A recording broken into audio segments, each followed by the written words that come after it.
peace must be our goal and our guide. And all that we strive for as a human family, dignity and hope, progress and prosperity, depends on peace. But peace depends on us.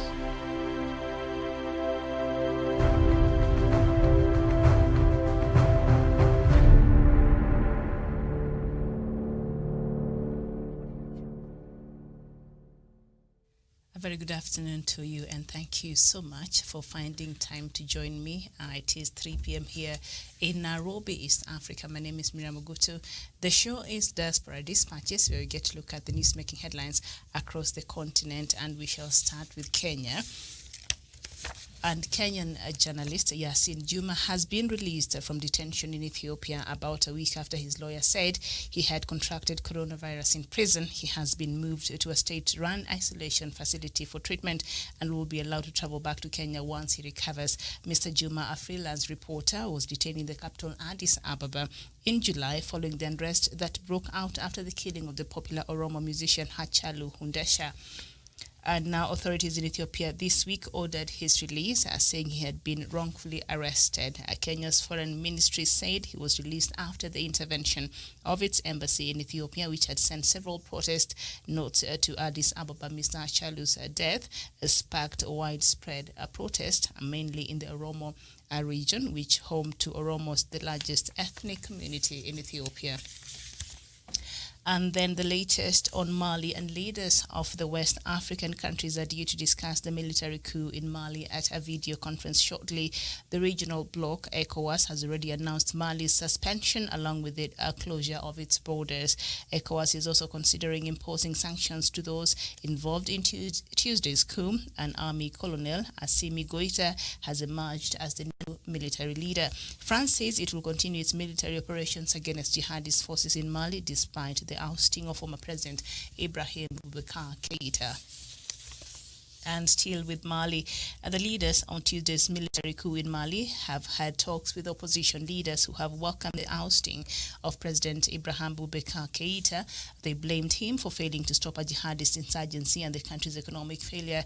The opposition coalition said it noted the commitment by the soldiers to move towards a civilian transitional government. An army colonel, Assimi Goita, has, as I said there, has emerged as the military leader, and he has urged civil servants to return back to work.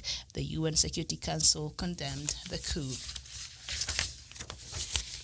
And still with Mali, today we will be in Mali for quite a while, and the man behind the protest in Mali will not run as president, a close campaigning colleague has told the BBC. Imam Mahmoud Diko became the figurehead for the protest which started in June, calling for the resignation of President Ibrahim Boubacar Keïta, and on Tuesday, mutinying soldiers stormed Mr. Keïta's residence and arrested the president and his prime minister. Mr. Keïta resigned the night on national television. So the imam there has said he has no interest in wanting the leadership of Mali. And South African President Cyril Ramaphosa, speaking as the chairperson of the African Union, has condemned the unconstitutional change of government in Mali. In a statement on Wednesday, Ramaphosa called for Tunisia's soldiers in the West African nation to release Malian President Ibrahim Boubacar Keïta, Prime Minister Bobo Cisse, and other top government officials.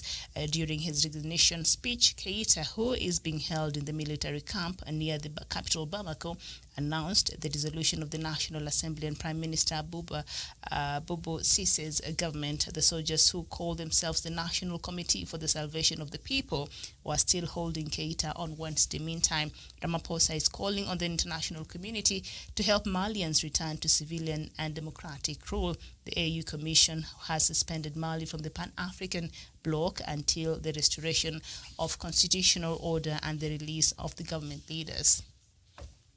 So as we speak, Mali has been suspended from ECOWAS, and Mali has been suspended from African Union. And as I was explaining there yesterday, you cannot be a member of African Union if the country is being led through by the military as it is right now. The military is in charge there in Mali, so it cannot be a member state in the African Union.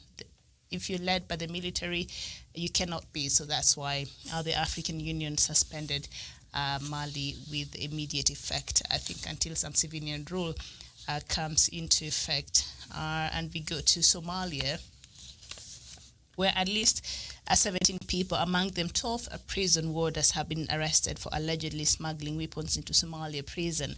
The weapons were used in last week's shootout between jailed militant Islamists and security officers during an attempt to escape a heavily guarded prison in the capital, Mogadishu. Somali Justice Minister Hassan Hussein announced the arrest after a special investigation team finished a probe on the attack. Pistols, ammunition, and hand grenades were smuggled into the prison, according to Radio Mogadishu's report. How do you do that? And then we go to Zimbabwe. Zimbabwe's government has reached out to Vatican representative Archbishop Marek Zalewski to seek a clarification on criticism by Catholic bishops. The bishops recently released a pastoral letter highlighting corruption, poverty, and human rights abuses in the country. They call for an urgent resolution to the country's economic and political challenges. Justice Minister Ziambi said the government wants to know if the bishops spoke on behalf of Vatican. And he's quoted as saying, government is compelled to engage the Vatican in order to ascertain whether or not such statements reflect the official attitude of the Holy See towards Zimbabwe's leadership, or whether they are merely the views of the various individuals concerned. And Mr. Ziambi said Foreign Minister Subisio Moyo would meet the local Vatican representative. That's interesting there. And then we go to Sudan, where Sudan has sacked its foreign ministry spokesman for making reportedly unauthorized statements about his country's position towards Israel. Haider Badawi has told media outlets that Khartoum was in talks with the Israeli government on normalizing ties. Israel's Prime Minister Benjamin Netanyahu welcomed the remarks, but hours later, Sudan's Foreign Minister Omar Gamareddin said his government had not even discussed the issue. Mr. Badawi later clarified he was speaking in a personal capacity. In a surprise move last week, the United Arab Emirates confirmed it was normalizing ties with Israel. Last February, it was reported that Sudan's military ruler Abdel Fattah had discussed improving ties with Israel when he met Mr. Netanyahu in Uganda. And Sudan there has been caught up, embroidered in that disagreement and the acrimony that goes on there in the Middle East, and now it's playing there in Sudan. All right.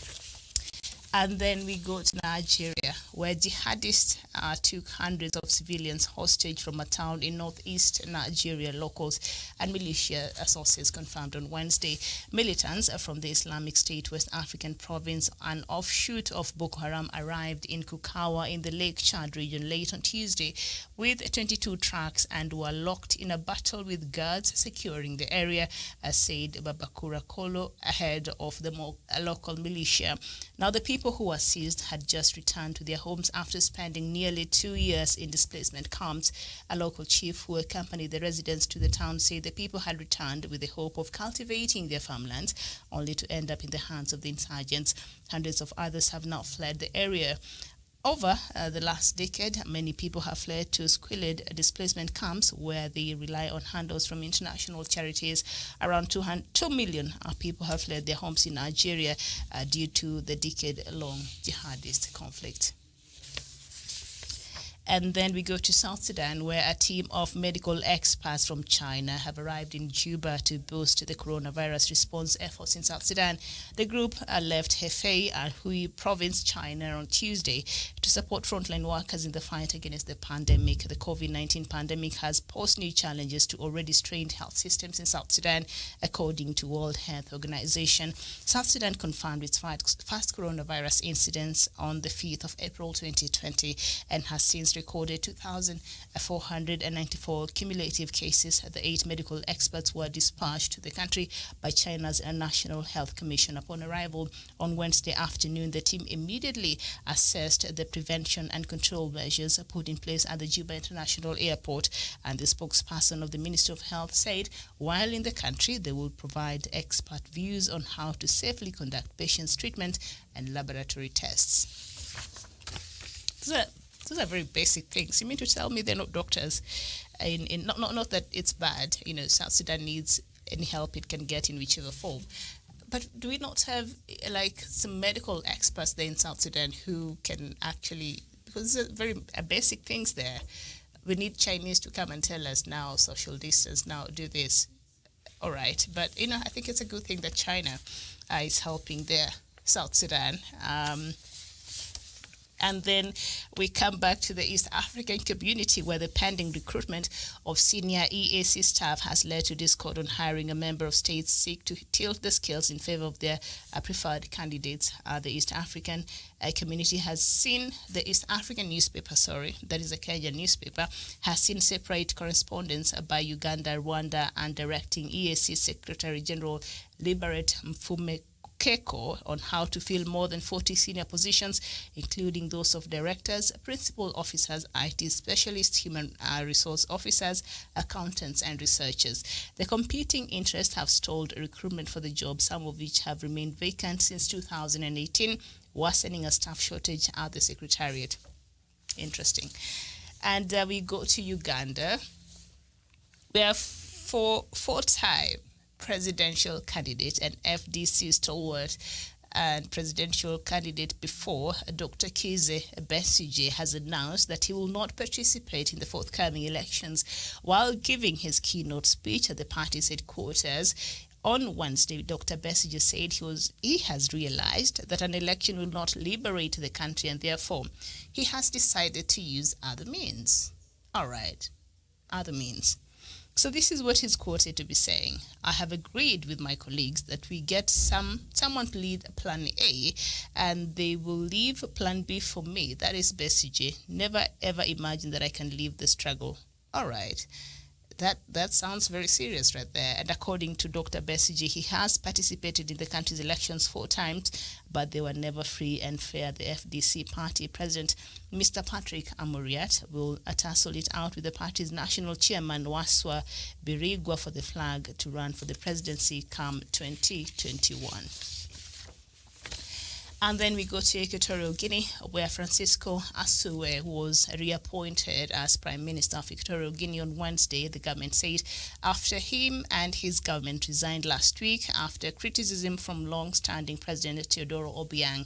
The Central African oil producer is suffering a double economic shock linked to the coronavirus pandemic and a drop in the price of the crude, which provides around 3/4 of state revenues.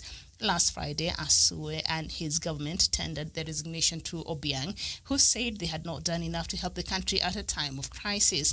At his swearing-in ceremony, Asue said he would form a new government that would fight impunity, the authorities said in an online statement. Now, Obiang, 78, has ruled the former Spanish colony since overthrowing his uncle in 1979. A coup relying on repression of political opponents and the country's offshore oil reach.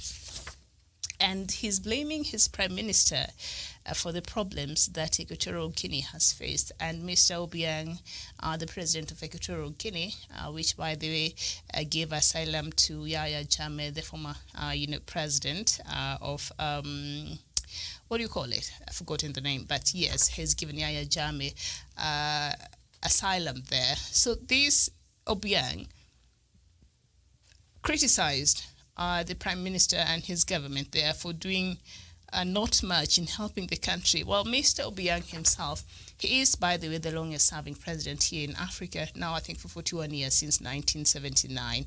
And so his Prime Minister last week, together with his ministers, resigned. So now he was reappointed.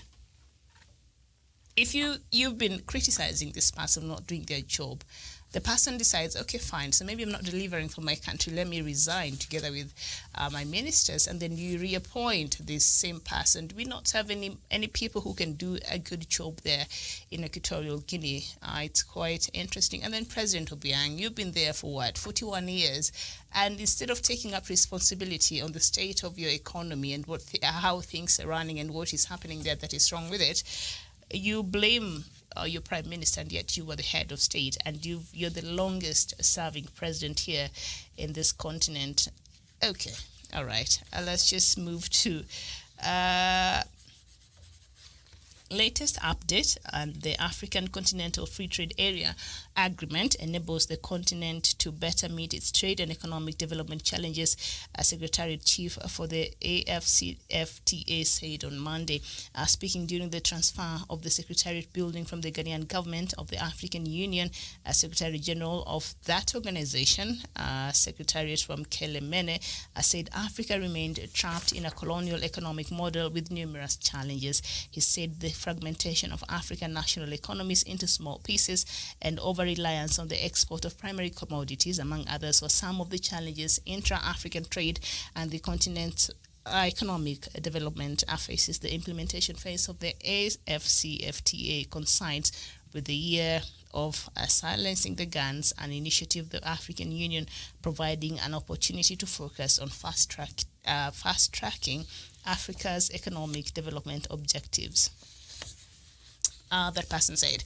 All right, so that is the latest this afternoon here from across Africa, and of course where we stand as a continent in terms of COVID-19. The confirmed cases so far is about 1,152,092. The death toll as a continent is 26,700, and the recoveries right now are at 874,552 persons. So this story from Equatorial Guinea, President Obiang, having criticized his prime minister, and his prime minister, resigned the other day, and the president, who had been criticizing this prime minister for doing a bad job in terms of how he's been handling, the affairs of the country, again reappoints him back and tells him, okay, fine, you might not have been delivering, but now you're back. What is that? I mean, how does that even work? You criticized me, and you have been criticizing me for not doing my job properly. I tender my resignation together with my government, my cabinet secretaries or ministers there, and then you reappoint me. Are there not people who can work there in Equatorial Guinea? And as I said there earlier, President Obiang, now the president of Equatorial Guinea, he has been president since 1979. He overthrew his uncle in a coup there, and he since decided, Equatorial Guinea was his personal. I think when you see how he's running the country, you would think that is his personal property. So he is the longest serving president here in Africa, followed by President Paul Biya of Cameroon, who has been there for close to 38 years now, I think. All right, that story does not make any sense. So this journalist from, a Kenyan journalist who was working for a foreign media house. I was covering, remember that time that famous musician was killed there in Ethiopia. So he'd gone there to cover the story, and he was found interviewing one of the key opposition figures there. And so he was arrested by the government of Ethiopia. And the court there did not find him with any mistake and ordered for his release, but the government continued to hold him. And so I think, was it yesterday, he had written, one of the newspapers here in the country, the Nation newspaper, had published one of his writing in the current situation he was in under detention in Ethiopia.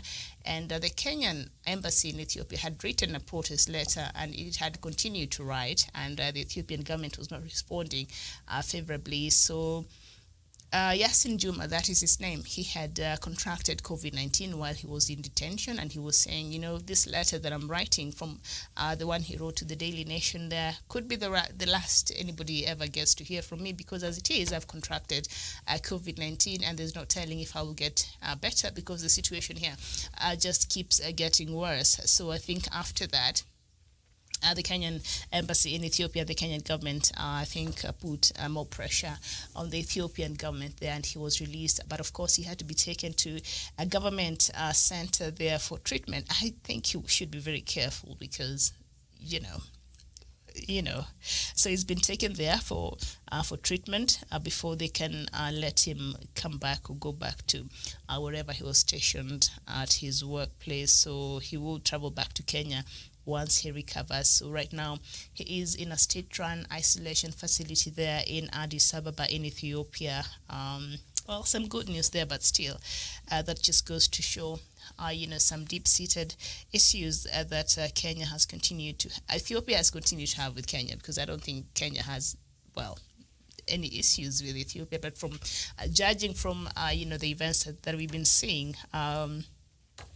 this journalist, the court in Addis Ababa, Ethiopia, found him not to be guilty, but the government insisted on continuing to hold him in detention there, not guilty at all. He was just doing his job, finding information, and I know a place like Ethiopia is still very conservative. It's not as liberal.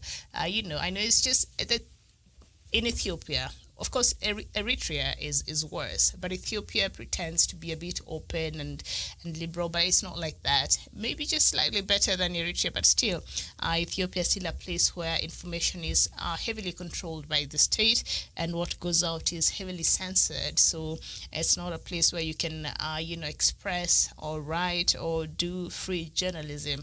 We have our own problems and challenges in this country, but I think we are way better off compared to our neighbors, Ethiopia, Tanzania. Now even they've introduced a very serious law there, media law. So any media house that intends to even carry foreign publication and run a foreign program, you have to get permission from the government. So BBC, CNN, all these media houses that we can access through cable, now it will be a challenge there in Tanzania and Uganda. You can't even talk about that.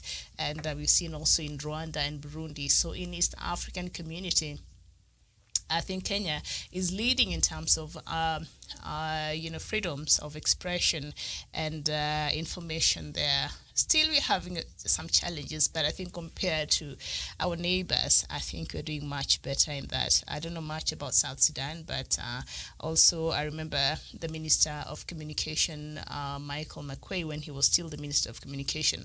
I think he fired one of the leading anchors there in the South Sudanese broadcasting house, because I think she couldn't say his name right. I don't know, something like that. So see, very petty things, but that is what is happening there. So this journalist has been released there from detention, and now he is in a state-run isolation facility seeking treatment because he contracted COVID-19 while he was in detention. All right, and we wish him, the Kenyan journalist Yasin Juma, a very quick recovery there.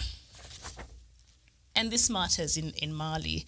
I think this is a continuing situation that we shall continue to update you even as we receive the latest. And the leaders of the West African states are supposed to be meeting today through a video conference to discuss the developments from Mali there. And the regional bloc, that is ECOWAS, it will be meeting. And right now, as we speak, the Army Colonel Assimi Gota has emerged as the new military leader. And also very interesting, the Imam Mahmoud Diko, who became the figurehead for the protest, he has come out and said, I am not even interested in anything political. I think I had a role to speak against what I felt was not right in my country, and I was able to do that and deliver. So I'm not interested in becoming any head of state, in being part of a government, in forming a government. So he's saying that was not his intention at all. So I will not see him running for the presidency. And of course, the army met with the opposition leaders and who welcomed, of course, the ousting of President Boubacar Keïta. And I was seeing a lot of them being interviewed in these international news outlets. And they said, even that coup caught them by surprise. They were just calling for President Keïta to resign, but they didn't know he would be forced to resign in that manner. So they did not know that was going to happen. And so, but they were happy, nevertheless, that President Keïta was no longer in the power there. So now, as President Cyril Ramaphosa, as the AU chairperson, came out and he condemned the unconstitutional change of government in Mali. And of course, in a statement yesterday, Ramaphosa called for mutinous soldiers in the West African nation to release Malian President Ibrahim Boubacar Keïta. I think they should release him. I don't know if there's any reason why they should continue to hold him. They've removed him from power, so maybe they should just let him be, like they did, in Zimbabwe with former President, now late Robert Mugabe. I think they should just let him go. I don't know, because we've not heard much from him since he made that statement evening of Tuesday.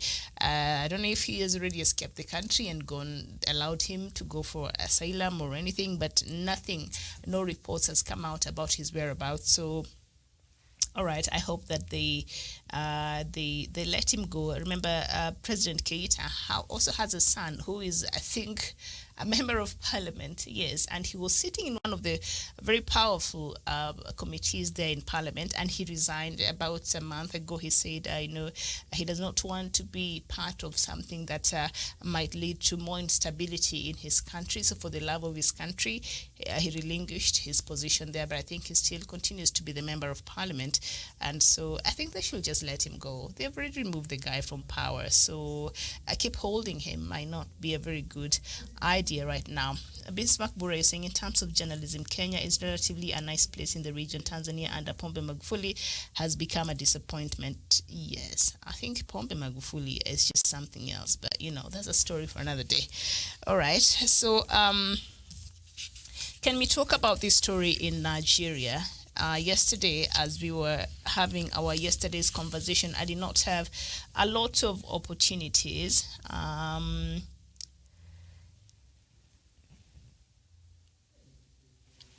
Adibe Somadina, hi, how are you? Good afternoon. Let me just read your comment here. You're saying they can't try that now. Never. It is because of fear of Trump. Do you think that if Trump was president, NATO and Hillary Clinton would kill Gaddafi, they wouldn't try such nonsense? United Nations Security Council or African Union can't do anything to Mali. They should use this opportunity to do something new for themselves. Very well. So President, first of all, while we were here on Monday afternoon, and then I think gunshots had been heard when I was doing the show on Monday afternoon, and then I told you the reports are coming in is that there have been gunshots which have been heard in Bamako, a military camp there, right? So we really didn't know what was happening. And then the first person to tweet about this was the French. And then President Macron has gone ahead to order, went ahead to order the soldiers to return back to their barracks. You are the president of France. You're coming to order the soldiers in Mali. And I understand, of course, French has a huge contingent of army of peacekeeping soldiers there in Mali. You've been trying to help them, not peacekeeping, but they've been trying to, the French soldiers have been trying to help Mali and other, countries in the Sahel region fight the insurgency there, Boko Haram and other groups there. So Mr. Macron thought because he has soldiers in Mali that he could, order Malian soldiers to return back to their barracks. Are you serious? Yeah, I found that to be hilarious, and even that, I think, attracted a lot of criticism even on social media, because they're holding their chief of what do you call it, the head, their leader there in Mali, which I don't think it's really necessary. If the guy you've already removed the guy from power, just let him be. Let Keita just go, and if there are any cases of corruption or anything, then let the due process of the law follow its course. Like what you're seeing now in Sudan, of course, I don't see a day that will come that they will hand over the former President Omar al-Bashir to the ICC, as the international community and especially the US has been putting pressure on them to do. I don't think they will do that. But he's been through some court process, and he was found guilty of money laundering, and right now I think he's going through a court process where he's answering to charges of the coup that brought him to power there. So maybe they do such a thing, but let the guy be already. Like I don't think it's necessary.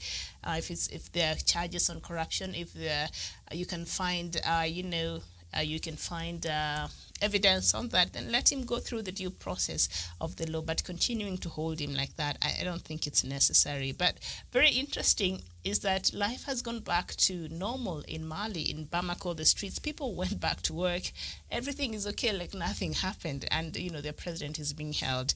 It's very interesting. That tells you perhaps the majority of people there in Mali were really tired of their president. So they're just happy, good riddance there. Oh, man, that's just bad. All right. So maybe that could be a very good lesson to the rest of our leaders in this continent. They could learn something about, the situation in Mali, because, a lot of our leaders, they do very bad things, and then they will hide behind, the curtain of the tribes, behind the strong armies that they have. But in the case of what happened in Mali, it is the army that went against, that orchestrated the coup. What happened in Sudan, it is the army that, of course, there were other figures behind, the coup that happened there in Sudan. The story is there. You can go check it out for yourself. But the army that President Omar al-Bashir had trusted, had worked with, had lived by, had killed his people with, had used over the years, are the ones who facilitated his removal from office in Zimbabwe. Who would have thought, that the beloved army of late President Robert Mugabe would be the one to unseat him? I mean, so these leaders who work with impunity, like this one Obiang, of Equatorial Guinea, if they don't see anything and they don't learn anything about some of these things that have happened and events across Africa, they should realize that the citizenry in this continent, people are getting more woke, as the younger generation would say there, every day, and they realize, oh no, perhaps we could find a better way of leadership, and this one right here is not working for us. So they should learn something and do right, by their people. So you can only oppress, you can only, suppress for just a while.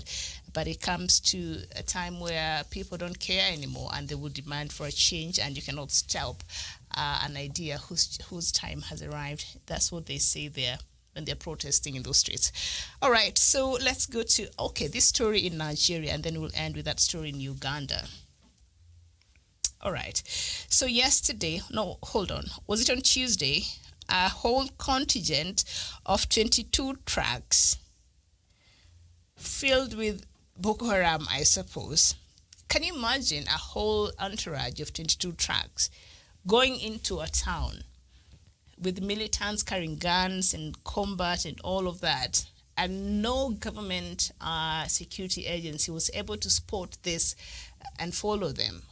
22 trucks went into a town, locked, the whole town there. What's the name of the town? In Kukawa, in the Lake Chad region, which has been a region that has really experienced a lot of militant activities, deaths and all of that, name it. It has been happening in this part of Nigeria, in the northeast Nigeria. So 22 trucks drive into a town and they cause a lot of mayhem. They engage the guards securing the area. They engage the people there. They kill people. 22 trucks, not one truck that sneaked in. 22 of them in a convoy going. This is Boko Haram. Are there no soldiers in Nigeria? Are there no police agencies? Where are the security agencies in that country?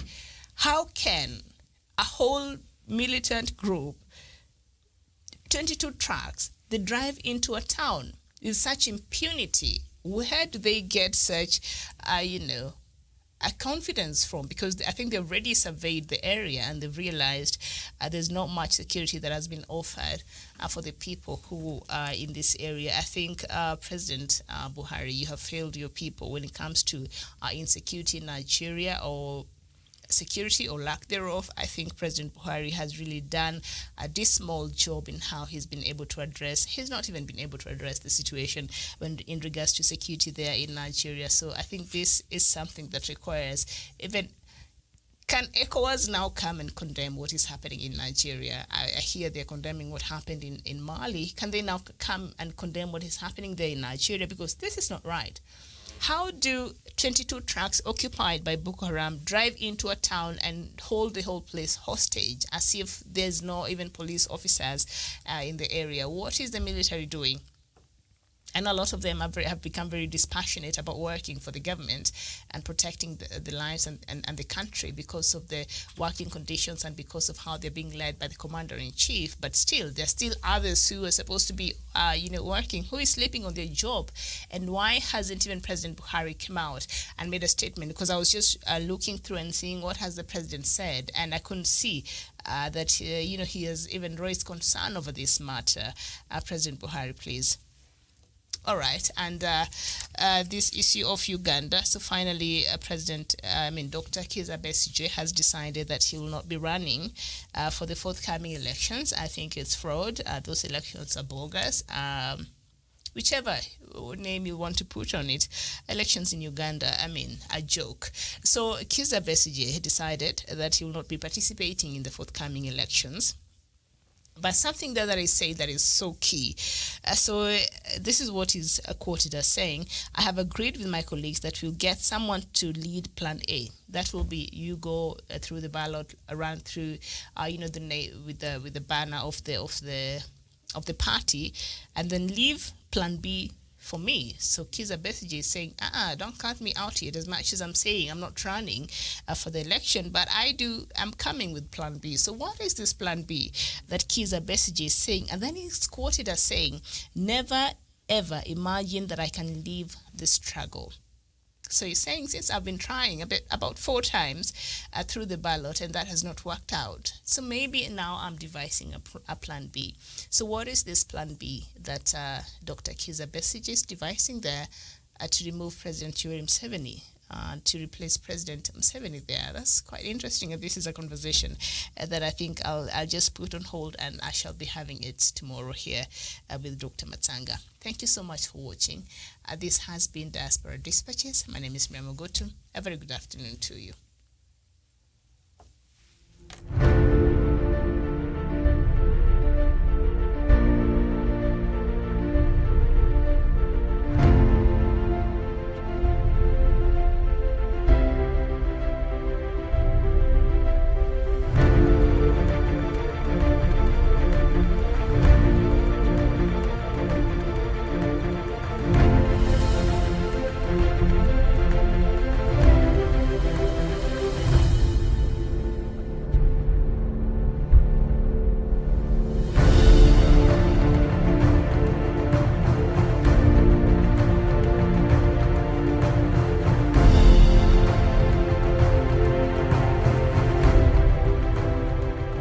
Peace must be our goal and our guide.